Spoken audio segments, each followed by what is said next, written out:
ಆಚಾರ್ಯ ನಮಸ್ಕಾರ ಆಚಾರ್ಯ. ಕಂಟಿನ್ಯೂ ಮಾಡೋದು.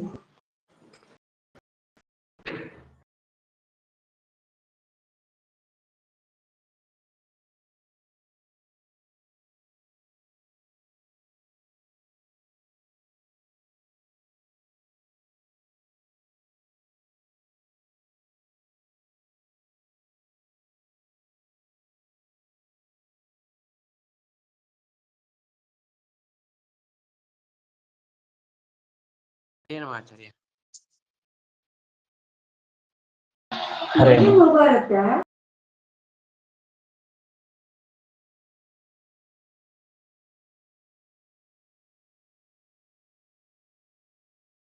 ಶುರು ಮಾಡೋಣ ಆಚಾರ್ಯ. ಒಂದೇ ನಿಮಿಷ.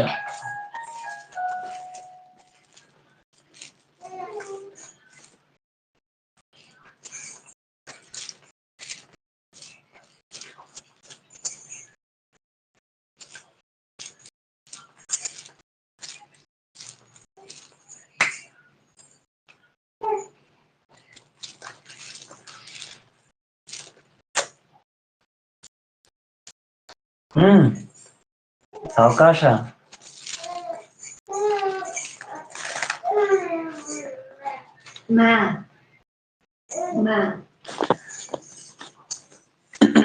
ಶ್ರೀ ಗುರುಭ್ಯೋ ನಮಃ ಪರಮಗುರುಭ್ಯೋ ನಮಃ ಶ್ರೀಮದಾನಂದ ತೀರ್ಥ ಭಗವತ್ಪಾದಾಚಾರ್ಯ ಗುರುಭ್ಯೋ ನಮಃ ಹರಿ ಓಂ. ಪ್ರಣಮ್ಯ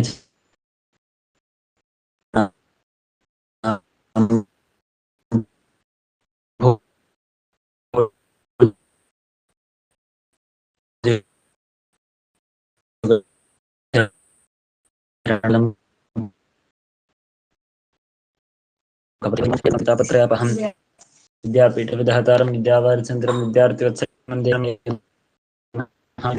आपादमणिपर्यन्तं गुरूणामाकृतिं स्मरेत् तेन विघ्नाः नश्यन्ति सिद्ध्यन्ति च मनोरथाः. श्रीगुरुभ्यो नमः हरिः ओम्.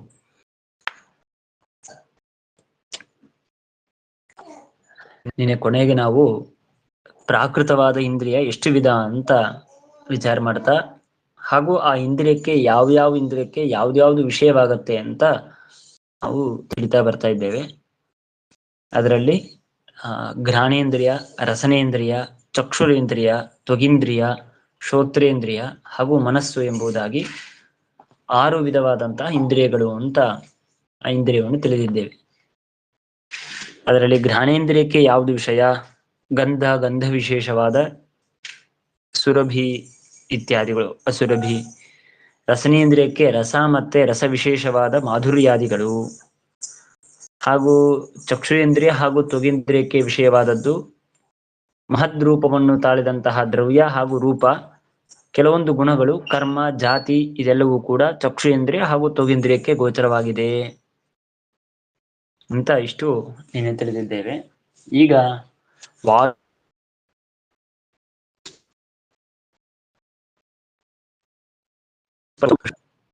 ತ್ವಚೋ ವಿಷಯ ತ್ವಕ್ ಅಂತಂದ್ರೆ ತ್ವಗೀಂದ್ರಿಯ. ತ್ವಗೀಂದ್ರಿಯ ಅಂದ್ರೆ ಏನೂ ಇಲ್ಲ, ನಮ್ಮ ಚರ್ಮ, ದೇಹದ ಚರ್ಮ ಅಂತ ನಾವು ತಿಳ್ಕೊಳ್ಬಹುದು. ಅಂತಹ ಯಾವ ತ್ವಗೀಂದ್ರಿಯವಿದೆಯೋ ಆ ತ್ವಗೀಂದ್ರಿಯಕ್ಕೆ ಯಾವುದು ವಿಷಯ ಅಂತ ಕೇಳಿದ್ರೆ ವಾಯು ಸ್ಪರ್ಶೋಪಿ. ಅಂದ್ರೆ ವಾಯು ಇದ್ದಾನೆ ಅಂತ ಹೆಂಗ್ ತಿಳ್ಕೊಳ್ಳೋದು ನಾವು?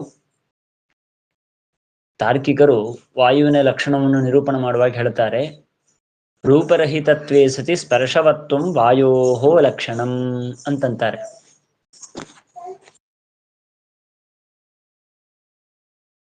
ಅಂದ್ರೆ ರೂಪರಹಿತತ್ವೇ ಸತಿ, ರೂಪ ಇಲ್ಲ ಆದ್ರೆ ಸ್ಪರ್ಶವನ್ನು ಪಡೆಯುವಂತಹದ್ದು ಯಾವುದು, ಅದನ್ನೇ ವಾಯು ಅಂತ ಕರೀತಾರೆ.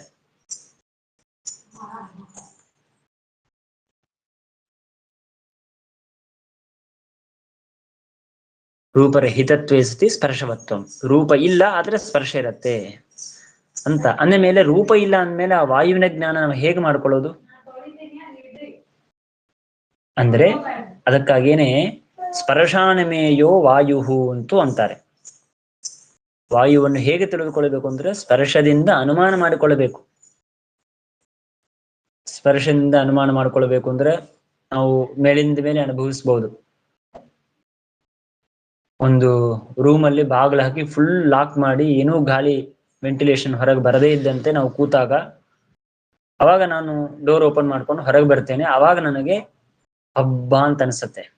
ಯಾಕೆ ಅಂದ್ರೆ ಆ ವಾಯುವಿನ ಸ್ಪರ್ಶ ನನಗೆ, ಗಾಳಿಯ ಸ್ಪರ್ಶ ನನಗಾಯ್ತು, ಸ್ಪರ್ಶ ಗೊತ್ತಾಯ್ತು ನನಗೆ. ಆ ಸ್ಪರ್ಶದಿಂದ ವಾಯುವನ್ನು ತಿಳಿದುಕೊಂಡೆ ಅಂತ ಹೀಗೆ ತಾರ್ಕಿಕರು ವಿಚಾರ ಮಾಡ್ತಾರೆ. ಹಾಗಾಗಿ ನಮ್ಮ ತ್ವಗಿಂದ್ರಿಯದಿಂದ್ರೇನೆ ತಿಳಿದುಕೊಳ್ಬೇಕು, ಓ ನನಗೆ ಸ್ಪರ್ಶ ಹತ್ತಾ ಇದೆ ಅಂತಂದ್ರೆ ಹಾಗಾದ್ರೆ ವಾಯು ಇದ್ದಾನೆ, ಗಾಳಿ ಇದೆ ನಮಗೆ ಅಂತ.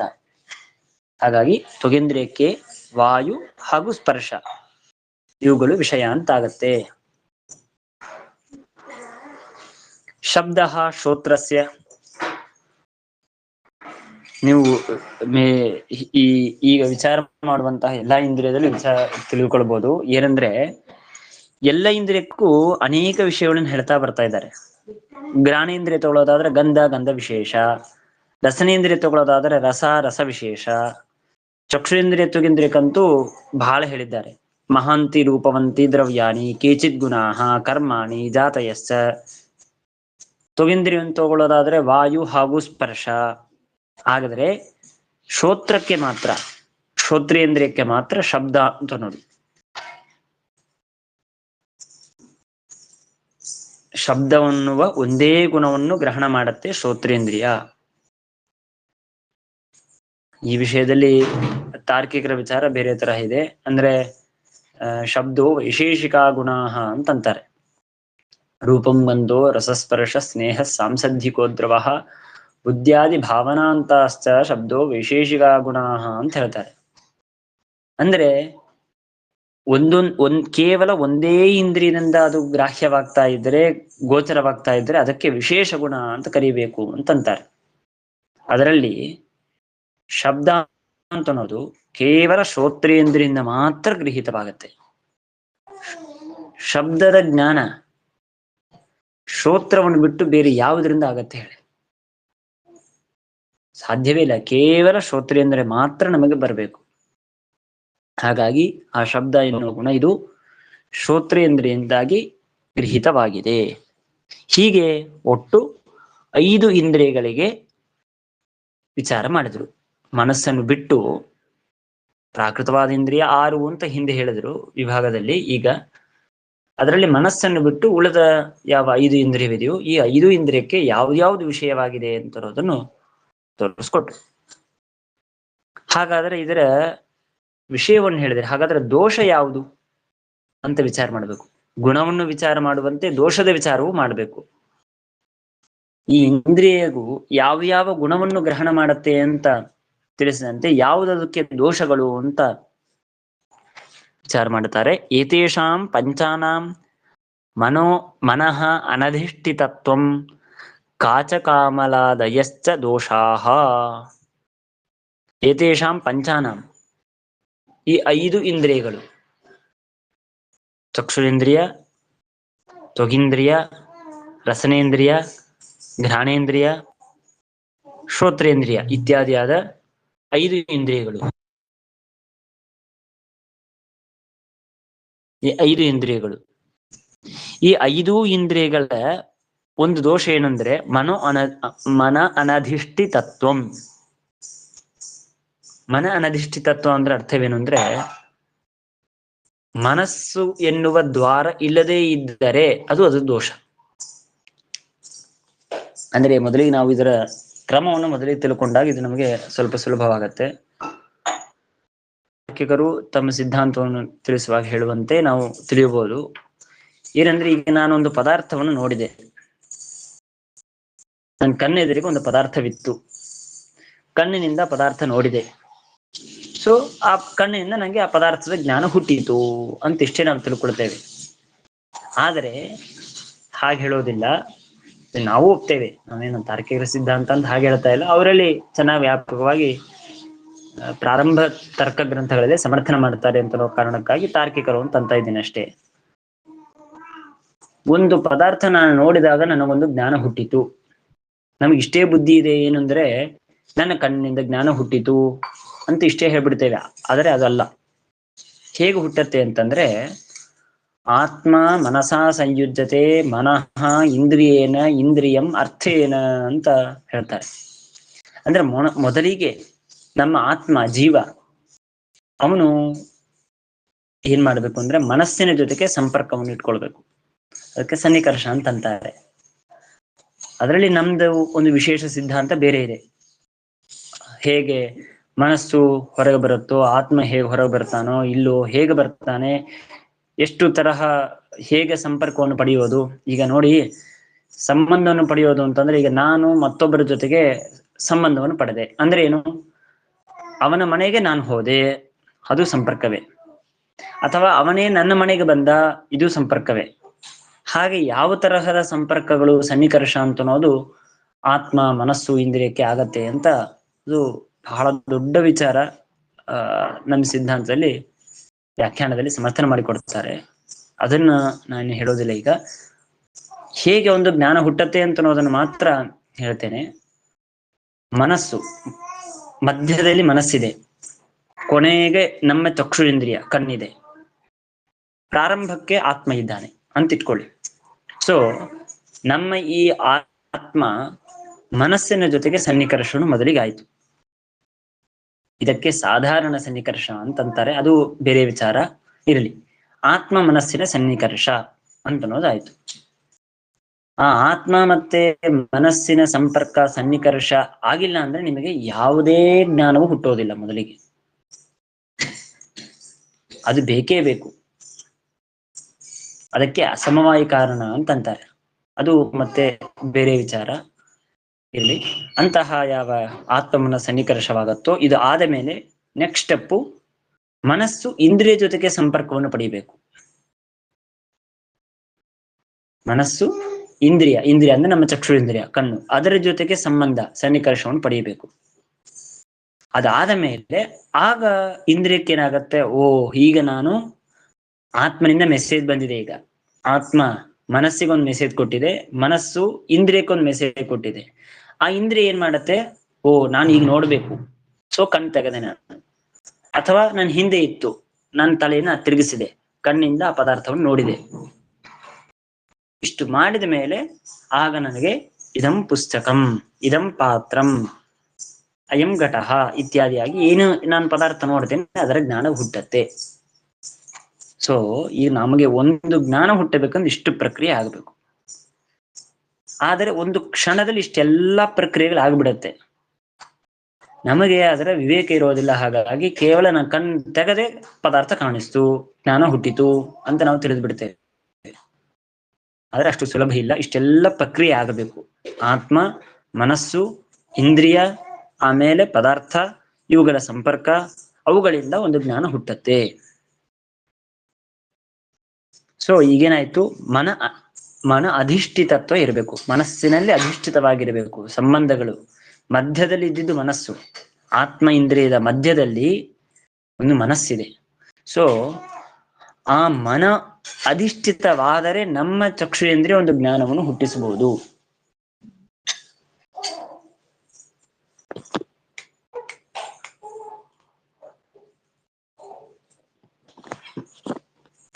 ಅಂದಮೇಲೆ ಮನ ಅನಧಿಷ್ಠಿತವಾದರೆ, ಅಧಿಷ್ಠಿತ ಯಾವುದಲ್ವೋ ಅದು ಅನಧಿಷ್ಠಿತ, ಅಧಿಷ್ಠಿತ ಅನಧಿಷ್ಠಿತ. ಸೊ ಅನಧಿಷ್ಠಿತವಾದರೆ ಅಂದ್ರೆ ಬೇಕಾದ್ರೆ ತಿಳ್ಕೊಂಡ್ರೆ ತಪ್ಪಾಗೋದಕ್ಕಿಲ್ಲ, ಮನಸ್ಸಿನ ಸಂಪರ್ಕವನ್ನು ಪಡೆಯದೇ ಇರೋದೇ ಒಂದು ದೋಷ. ಇಂದ್ರಿಯ ಅಂದ್ರೆ ನಮ್ಮ ಚಕ್ಷುರೇಂದ್ರಿಯ ಕಣ್ಣು, ನನಗೆ ಮನಸ್ಸಿನ ಸಂಪರ್ಕ ಬೇಡ, ನನಗೆ ಇಲ್ಲದೇ ಇದ್ರೂ ಕೂಡ ನಾನು ಒಂದು ಪದಾರ್ಥವನ್ನು ಗ್ರಹಿಸುತ್ತೇನೆ, ಜ್ಞಾನವನ್ನು ಹುಟ್ಟಿಸುತ್ತೇನೆ ಅಂತ ಹೊರಟರೆ ಅದು ದೋಷ. ಅವಾಗ ನಮಗೆ ಒಂದು ಇಂದ್ರಿಯದಿಂದ ನಮಗೆ ಜ್ಞಾನ ಹುಟ್ಟೋದಕ್ಕೆ ಸಾಧ್ಯವಿಲ್ಲ. ಹಾಗಾದ್ರೆ ಏನ್ ಬೇಕಾಗಿತ್ತು ನಮಗೆ? ಮನಸ್ಸಿನ ಸಂಪರ್ಕವನ್ನು ಪಡಿಲೇಬೇಕು. ಮನಸ್ಸಿನ ಸಂಪರ್ಕ ಪಡಿಬೇಕು ಅಂದ್ರೆ ಆತ್ಮನ ಸಂಪರ್ಕ ಪಡಿಬೇಕು. ಯಾರಿಗೆ ಬಂತು ಈ ಜ್ಞಾನ? ನನಗೆ ಬಂತು ಅಂತ ಹೇಳ್ಬೇಕು ಅಂದ್ರೆ ಯಾವುದೋ ಆತ್ಮನ ಸಂಪರ್ಕ ಇದ್ರೆ ಏನು ಉಪಯೋಗ? ನನ್ನ ಈ ಆತ್ಮನ ಸಂಪರ್ಕ ಇರ್ಬೇಕಲ್ವಾ? ಸೊ ಆತ್ಮನ ಸಂಪರ್ಕವೂ ಬೇಕು, ಮನಸ್ಸಿನ ಸಂಪರ್ಕವೂ ಬೇಕು. ಅದರಿಂದ ಇಂದ್ರಿಯವು ಅರ್ಥವನ್ನು ಗ್ರಹಿಸುವುದಕ್ಕಾಗಿ ಅನುಕೂಲವಾಗತ್ತೆ. ಅದರಿಂದ ನಮಗೆ ಒಂದು ಪದಾರ್ಥದ ಜ್ಞಾನ ಹುಟ್ಟತ್ತೆ. ಅದಿಲ್ಲದೆ ಹೋದ್ರೆ ಮನ ಅನಧಿಷ್ಠಿತತ್ವ ಇದೊಂದು ದೋಷ. ಈ ದೋಷವಿದ್ದಾಗ ನಮಗೆ ಜ್ಞಾನ ಹುಟ್ಟೋದಿಲ್ಲ. ಇದು ಒಂದು. ಇನ್ನ ಮತ್ತೊಂದು ದೋಷ ಏನಂತಂದ್ರೆ ಕಾಚಕಾಮಲಾದಯಶ್ಚ ದೋಷಾಹ. ಇದು ಕಣ್ಣಿಗೇನೆ ಇರುವಂತಹ ದೋಷ. ಇದು ಚಕ್ಷುರೇಂದ್ರಿಯಕ್ಕೇನೆ ಇರುವಂತಹ ದೃಗ್ದೋಷ ಅಂತ ಕರೀತಾರೆ. ಇದಕ್ಕೆ ದೃಗ್ದೋಷ ಅಂದ್ರೆ ಕಣ್ಣಿಗೇನೆ ಇರುವಂತಹ ದೋಷಗಳು. ಕಾಚಾ ಮೃಗ್ ಭೇದ ದೃಗ್ಗೃಜ ಅಂತ ಇತ್ಯಾದಿಯಾಗಿ ಅಭಿಧಾನದಿಂದಾಗಿ ಸಮರ್ಥನೆ ಮಾಡ್ತಾರೆ. ಹಾಗಾದ್ರೆ ನಾವು ವ್ಯವಹಾರದಲ್ಲಿ ತಿಳಿಯೋದಾದ್ರೆ, ಈಗ ಕಾಮಣಿ ಅಂತ ನೋಡ್ರಿ, ಮಂಜು ಕಾಮಳೆ ಅದಿದ್ದಾಗ ನಮ್ಗೆ ಏನಾಗತ್ತೆ, ಯಾವುದನ್ನ ನೋಡಿದ್ರೂ ಕೂಡ ನಮಗೆ ಬಣ್ಣ ಸರಿಯಾಗಿ ಕಾಣಿಸೋದಿಲ್ಲ, ಅರ್ಶಿನ ಬಣ್ಣ ಕಾಣಿಸೋದು. ಅವಾಗ ನಾವೇನ್ ತಿಳ್ಕೊಂಡ್ಬಿಡ್ತೇವೆ, ಓ ಪದಾರ್ಥದ ಕಲರೇ ಆಗಿದೆ ಅಂತ ತಿಳ್ಕೊಂಡ್ಬಿಡ್ತೇವೆ. ಅವಾಗೇನಾಗುತ್ತೆ, ಈ ದೋಷವಿದ್ದದರಿಂದಾಗಿ ಸರಿಯಾಗಿ ಜ್ಞಾನವಾಗುವುದಿಲ್ಲ. ರಕ್ತಪಿತ್ತಿ ದೋಷ ಅಂತಂತಾರೆ. ರಕ್ತಪಿತ್ತಿ ದೋಷ ಅಂತಂದ್ರೆ ಅದೊಂದು ಕಣ್ಣಿನಲ್ಲೇ ಇರುವಂತಹ ಒಂದು ದೋಷ ಅದು. ಅವಾಗೇನಾಗತ್ತೆ ಅಂದ್ರೆ, ನಾವೊಂದು ಪದಾರ್ಥವನ್ನು ನೋಡುವಾಗ ಏನೋ ಬಣ್ಣ ಇದ್ದರೂ ಕೂಡ ಅದನ್ನ ನೋಡೋದು ಕೆಂಪು ಬಣ್ಣ, ರೆಡ್ಡೇ ಇದೆ ಅಂತ ನಮಗೆ ಕಾಣಿಸುತ್ತೆ. ಅದು ಅದರದೆಲ್ಲ ಬಣ್ಣ, ಅದು ಏನೋ ಬಿಳಿ ಬಣ್ಣ ಇರತ್ತೆ, ಶ್ವೇತವರ್ಣ ಇರತ್ತೆ, ವೈಟ್ ಇದ್ರೂ ರೆಡ್ ಕಾಣಿಸೋದು. ಯಾಕೆ? ಅದು ಕಣ್ಣಿನ ದೋಷ ಹೊರತು ವಸ್ತುವಿನ ದೋಷ ಅಲ್ಲ ಅದು. ಹೀಗೆ ಕಾಚಕಾಮಲ, ರಕ್ತಪಿತ್ತಿ ಹಾಗೂ ರಾಗದ್ವೇಷಗಳು. ರಾಗದ್ವೇಷಗಳು ಒಂದು ದೋಷವೇ. ರಾಗದ್ವೇಷ, ಲೋಭ ಇದೆಲ್ಲವೂ ಇದ್ದದ್ದಕ್ಕಾಗಿ ನಮಗೆ ಸರಿಯಾಗಿ ನಮಗೆ ಜ್ಞಾನವೇ ಆಗೋದಿಲ್ಲ, ಆದರೆ ಸರಿಯಾಗಿ ಆಗೋದಿಲ್ಲ. ಹೀಗೆ ಇದೆಲ್ಲವೂ ಕೂಡ 5 ಇಂದ್ರಿಯಗಳ ದೋಷಗಳು. ನಾನು ಬರೀ ಒಂದು ಕಣ್ಣು ಅಂತ ತಗೊಂಡು ವಿಚಾರ ಮಾಡಿದ್ದೇವೆ. ಹೀಗೆ ಒಂದೊಂದು ಇಂದ್ರಿಯಕ್ಕೂ, ತ್ವಗೇಂದ್ರಿಯಕ್ಕೂ, ಘ್ರಾಣೇಂದ್ರಿಯಕ್ಕೂ, ರಸನೇಂದ್ರಿಯಕ್ಕೂ, ಹೀಗೆ ಒಂದೊಂದು ಇಂದ್ರಿಯಕ್ಕೂ ಇದೇ ರೀತಿಯಾಗಿ ದೋಷಗಳನ್ನು ತಿಳಿದುಕೊಳ್ಬಹುದು. ಮನಸ್ಸಸ್ತು ಬಾಹ್ಯೇಂದ್ರಿಯ ಅಧಿಷ್ಠಾನೇನ ಏತೇ ಸರ್ವೇ ವಿಷಯಾಃ. ಯಾಕೆ ಮನಸ್ಸನ್ನು ಬಿಟ್ರು ಅಂತ ಅನ್ನೋದಕ್ಕೆ ಈಗ ಅರ್ಥವಾಗತ್ತೆ. 5 ಎಷ್ಟು ಇಂದ್ರಿಯ ಅಂತ ಕೇಳಿದಾಗ 6 ಇಂದ್ರಿಯ ಅಂತ ಹೇಳಿದ್ರು. ಏನೇನು ವಿಷಯ ಅಂತ ಆಗತ್ತೆ ಅಂತ ಕೇಳುವಾಗ 5ಕ್ಕೆ ಮಾತ್ರ ತೋರಿಸ್ಕೊಟ್ರು. 6ನೇದಾದಂತಹ ಮನಸ್ಸಿಗೆ ಏನು ತೋರಿಸ್ಕೊಟ್ಟಿಲ್ಲ. ಯಾಕೆ ತೋರಿಸ್ಕೊಟ್ಟಿಲ್ಲ ಅಂತಂದ್ರೆ, 1, 2, 3 ಏನೋ ವಿಷಯ ಇದ್ರೆ ನಾವು ತೋರಿಸ್ಕೊಡ್ಬೋದು.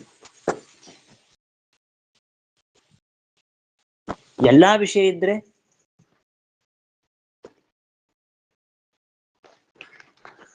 ಹೇಗೆ ತೋರಿಸ್ಕೊಡ್ಬೇಕು? ಅದಕ್ಕಾಗಿ ಎಲ್ಲ ಹೇಳಿದ್ಮೇಲೆ ಕೊನೆಗೆ ಹೇಳ್ಬಿಟ್ರೆ ಈ ಎಲ್ಲಾ ವಿಷಯಗಳನ್ನು ಇದು ಪಡೆದಿದೆ ಅಂತ ತೋರಿಸ್ಕೊಡ್ಬೋದು. ಅದಕ್ಕಾಗಿ ಕೊನೆಗೆ ಮನಸ್ಸನ್ನು ಹೇಳ್ತಾ ಇದ್ದಾರೆ. ಮನಸ್ಸಸ್ತು ಬಾಹ್ಯೇಂದ್ರಿಯ ಅಧಿಷ್ಠಾನೇನ ಏತೇ ಸರ್ವೇ ವಿಷಯಾಃ. ಬಾಹ್ಯೇಂದ್ರಿಯ ಅಧಿಷ್ಠಾನೆ ಅಂತಂದ್ರೆ ಬಾಹ್ಯವಾದ ಏನೊಂದು 5 ಇಂದ್ರಿಯವಿದೆ. ಘ್ರಾಣೇಂದ್ರಿಯ, ರಸನೇಂದ್ರಿಯ, ಚಕ್ಷುರೇಂದ್ರಿಯ, ತ್ವಗೀಂದ್ರಿಯ, ಶ್ರೋತ್ರೇಂದ್ರಿಯ, ಏನೊಂದು 5 ಇಂದ್ರಿಯಗಳಿದೆ. ಇದರ ಸಪೋರ್ಟ್ ಅನ್ನು ತೆಗೆದುಕೊಂಡು ಆ ಇಂದ್ರಿಯಕ್ಕೆ ಏನೇನು ವಿಷಯವೋ ಅದು ಎಲ್ಲವನ್ನು ಮನಸ್ಸು ವಿಷಯೀಕರಿಸತ್ತೆ.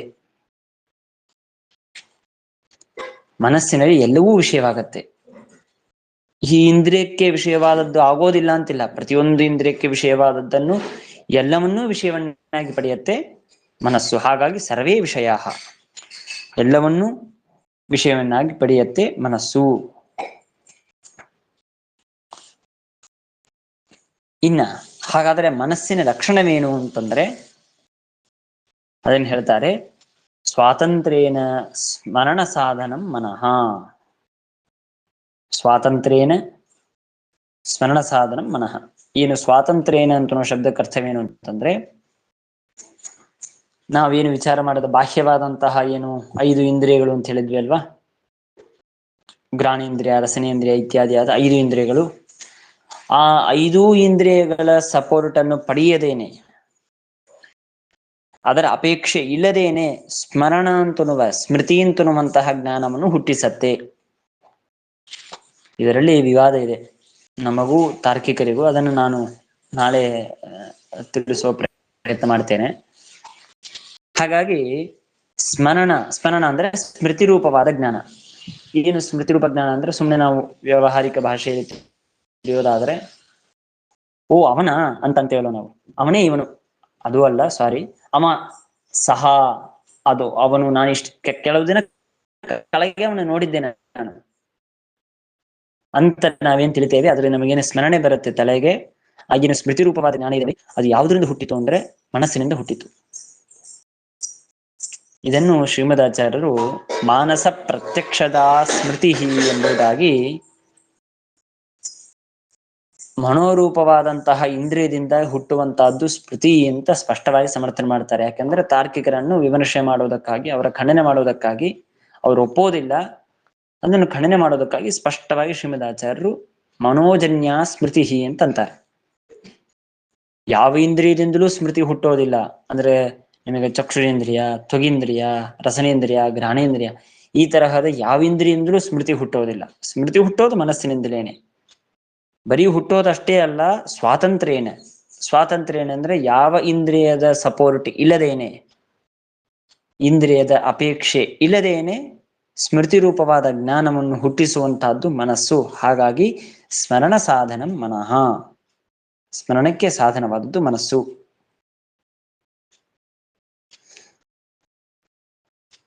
ಹಾಗಾಗಿ ಮನಸ್ಸನ್ನು ಈ ಕಾರಣಕ್ಕಾಗಿ ಅನುಪ್ರಮಾಣ ಅಂತ ಕರಿಬೇಕು ನಾವು. ಏನಂತ ಹೇಳಿ ಮನಸ್ಸನ್ನು ಅನುಪ್ರಮಾಣ ಅಂತ ಕರಿಬೇಕು? ಚಕ್ಷುರೇಂದ್ರಿಯವನ್ನು ಅನುಪ್ರಮಾಣ ಅಂತ ಕರೀತಾರೆ. ಯಾಕೆ ಕರೀತಾರೆ? ಒಂದು ಯಥಾರ್ಥ ಜ್ಞಾನಕ್ಕೆ ಸಾಧನವಾಗಿದೆ. ತ್ವಗೇಂದ್ರಿಯವೂ ಆಗಿದೆ, ರಸನೇಂದ್ರಿಯ ಆಗಿದೆ, ಘ್ರಾಣೇಂದ್ರಿಯ ಆಗಿದೆ. ಹಾಗೆ ಮನಸ್ಸಿದು ಏನಂತ ಹೇಳಿ ನಾವು ಅನುಪ್ರಮಾಣ ಅಂತ ಕರಿಬೇಕು ಅಂದ್ರೆ ಈ ಕಾರಣಕ್ಕಾಗಿ ಸ್ಮೃತಿ ರೂಪವಾದ ಯಥಾರ್ಥ ಜ್ಞಾನ ಅದಕ್ಕೆ ಸಾಧನವಾಗಿದೆ. ಹಾಗಾಗಿ ಮನಸ್ಸನ್ನು ನಾವು ಅನುಪ್ರಮಾಣ ಅಂತ ಕರೆಯೋದಕ್ಕೆ ತೊಂದರೆ ಇಲ್ಲ. ಇಲ್ಲದೆ ಹೋದರೆ ಪ್ರಾಕೃತವಾದ ಇಂದ್ರಿಯ ಅನುಪ್ರಮಾಣದಲ್ಲಿ ಬರುವಂತಹದ್ದು 6 ವಿಧ ಅಂತ ಹೇಳೋದಕ್ಕೆ ಸಾಧ್ಯವಿಲ್ಲ. 5 ಅಂತ ಹೇಳಬೇಕು. ಮನಸ್ಸನ್ನು ಬಿಡಬೇಕು. ಮನಸ್ಸನ್ನು ಬಿಟ್ರೆ ಮನಸ್ಸು ಅನುಪ್ರಮಾಣವೂ ಅಲ್ಲ, ಕೇವಲ ಪ್ರಮಾಣವೂ ಅಲ್ಲ. ಅಂದ್ಮೇಲೆ ಹಾಗಾದ್ರೆ ಮನಸ್ಸು ಅಪ್ರಮಾಣ ಅಂತ ಹೇಳ್ಬೇಕಾ? ಆಮೇಲೆ ತುಂಬಾ ಸಮಸ್ಯೆ ಆಗತ್ತೆ. ಕೇವಲ ಪ್ರಮಾಣ ಅಂತೂ ಹೇಳೋದಕ್ಕೆ ಸಾಧ್ಯವಿಲ್ಲ, ಅನುಪ್ರಮಾಣ ಅಂತ ಹೇಳಬೇಕು. ಅದರಲ್ಲೂ ಏನಂತ ಹೇಳಿ ಅನುಪ್ರಮಾಣ ಅಂತ ಹೇಳಬೇಕು? ಸ್ಮೃತಿ ಸಾಧನವಾಗಿದೆ ಅಂತ ಹೇಳಿ ಅನುಪ್ರಮಾಣ ಅಂತ ಹೇಳಬೇಕು. ಅದನ್ನು ಒಪ್ಪಿಲ್ಲ ಅಂದ್ರೆ ಅದನ್ನು ಏನಂತ ಹೇಳಬೇಕು? ಅಪ್ರಮಾಣವ ಹಾಗಾದ್ರೆ ಮನಸ್ಸು. ಹಾಗಾಗಿ ಸ್ಮೃತಿ ಸಾಧನವಾದದ್ರಿಂದಾಗಿ ಮನಸ್ಸು ಯಥಾರ್ಥ ಜ್ಞಾನಕ್ಕೆ ಸಾಧನವಾಯಿತು, ಅನುಪ್ರಮಾಣ ಅಂತ ಆಗತ್ತೆ.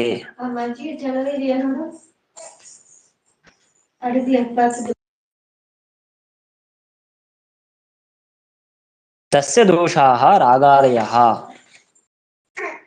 ತಸ್ಯ ದೋಷಾಹ ರಾಗಾದಯಃ ಅಂತಂದ್ರೆ ಆ ಮನಸ್ಸಿನ, ಹೇಗೆ 5 ಇಂದ್ರಿಯಗಳ ದೋಷ ಯಾವುದು ವಿಚಾರ ಮಾಡಿದ್ವಿ, ಅದರಂತೆ ಈ ಮನಸ್ಸಿನ ದೋಷ ಯಾವುದು ಅಂತಂದ್ರೆ ರಾಗಾದಿಗಳು. ನಾನು ಹಿಂದೆ ಚಕ್ಷುರಾದಿ ಇಂದ್ರಿಯಗಳ ದೋಷ ಅಂತ ಹೇಳುವಾಗ ರಾಗ, ದ್ವೇಷ, ಲೋಭ ಅಂತ ಹೇಳ್ಬಿಟ್ಟೆ. ಅದಕ್ಕೆ ಸರಿಯಲ್ಲ. ಅದು ಕೇವಲ ಕಾಚಕಾಮಲ, ರಕ್ತಪಿತ್ತಿ ದೋಷ, ಇದೆಲ್ಲವೂ ಕಣ್ಣಿಗೆ ಸಂಬಂಧಪಟ್ಟ ದೋಷಗಳು.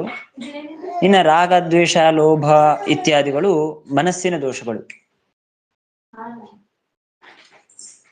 ಈ ರಾಗ, ದ್ವೇಷ, ಲೋಭ ಇದೆಲ್ಲವೂ ಇದ್ದಾಗ ಮನಸ್ಸಿನಿಂದ ಸ್ಮೃತಿ ಹುಟ್ಟತ್ತ? ನೀವೇ ವಿಚಾರ ಮಾಡಿ. ಒಬ್ಬರ ಬಗ್ಗೆ ನಮಗೆ ದ್ವೇಷ ಇದೆ ಅಂತ ಇಟ್ಕೊಳ್ಳಿ. ಆ ದ್ವೇಷ ಇದ್ದಾಗ ಅವನ ಸ್ಮೃತಿ ನಮ್ಗೆ ಹುಟ್ಟೋದಕ್ಕೆ ಸಾಧ್ಯವಾ?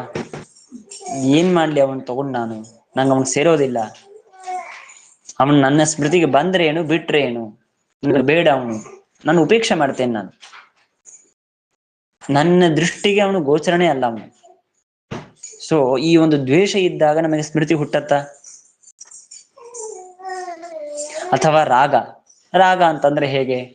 ಸುಮ್ಮನೆ ಉದಾಹರಣೆಗೆ, ನನಗೆ ತುಂಬಾ ಪ್ರೀತ್ಯಾಸ್ಪದವಾದಂತಹ ವಸ್ತು ಒಂದು ಪಕ್ಕದಲ್ಲಿ ಎದುರಿಗೆ ಕಾಣಿಸ್ತಾ ಇದೆ, ಅಲ್ಲಿ ರಾಗವಿದೆ. ಪಕ್ಕದಲ್ಲಿ ಮತ್ತೊಂದು ಪದಾರ್ಥವಿರುತ್ತೆ, ಅದರ ಜ್ಞಾನ ನಮಗೆ ಹುಟ್ಟೋದೇ ಇಲ್ಲ.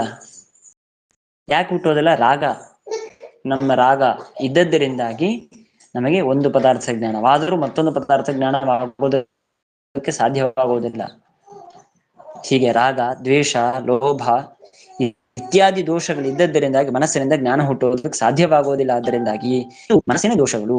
ಹೇಗೆ 5 ಇಂದ್ರಿಯಕ್ಕೆ ಮನೋ ಅನಧಿಷ್ಠಿತತ್ವ, ಕಾಚಕಾಮಲ, ರಕ್ತಪಿತ್ತಿ ಇತ್ಯಾದಿ ದೋಷಗಳನ್ನು ತಿಳಿದುಕೊಳ್ಳುತ್ತೇವೋ ಹಾಗೆ ಮನಸ್ಸಿನ ದೋಷಗಳು ರಾಗ, ದ್ವೇಷ, ಲೋಭ ಇತ್ಯಾದಿಗಳು ಮನಸ್ಸಿನ ದೋಷಗಳು ಅಂತ. ಹೀಗೆ ಒಟ್ಟಾರೆ ಪ್ರಾಕೃತವಾದ ನೀನೆ ನಾವು ಸ್ವರೂಪೇಂದ್ರಿಯದ ವಿಚಾರ ಮಾಡಿದ್ದೇವೆ. ಅದಾದ್ಮೇಲೆ ಪ್ರಾಕೃತವಾದ ಇಂದ್ರಿಯದು 6 ವಿಧವಾದ ಇಂದ್ರಿಯ ಅಂತ ವಿಭಾಗ. ಆ 6 ವಿಧವಾದ ಇಂದ್ರಿಯಗಳಲ್ಲಿ ಯಾವ್ಯಾವ ಇಂದ್ರಿಯಕ್ಕೆ ಯಾವ್ಯಾವ್ದು ವಿಷಯ, ಯಾವ್ದು ಗುಣ ಅಂತಾಗತ್ತೆ, ಯಾವ್ದು ದೋಷ ಅಂತಾಗತ್ತೆ ಅಂತ ಹೇಳಿ ಗುಣದೋಷಗಳನ್ನು ವಿಚಾರ ಮಾಡಿದ್ದೇವೆ. ಇದರ ಮುಂದೆ ಸ್ವಲ್ಪ ಹೆಚ್ಚಿನ ವಿಷಯ ಅಂದ್ರೆ ಸಿದ್ಧಾಂತದ ವಿಷಯ. ಸ್ಮೃತಿ ಅಂದ ಮೇಲೆ ಸ್ಮರಣ ಸಾಧನ ಮನಃ ಅಂತ ಹೇಗೆ ಹೇಳ್ತೀರಾ ನೀವು ಅಂತ ದೊಡ್ಡ ಪ್ರಶ್ನೆಯನ್ನು ಮಾಡಿಕೊಂಡು ಮುಂದೆ ಸಿದ್ಧಾಂತವನ್ನು ತೋರಿಸ್ಕೊಡ್ತಾರೆ. ಮತ್ತೆ ನಾಳೆ ಮಾಡೋಣ. ಶ್ರೀಕೃಷ್ಣ. ನಮಸ್ಕಾರ ಆಚಾರ್ಯ.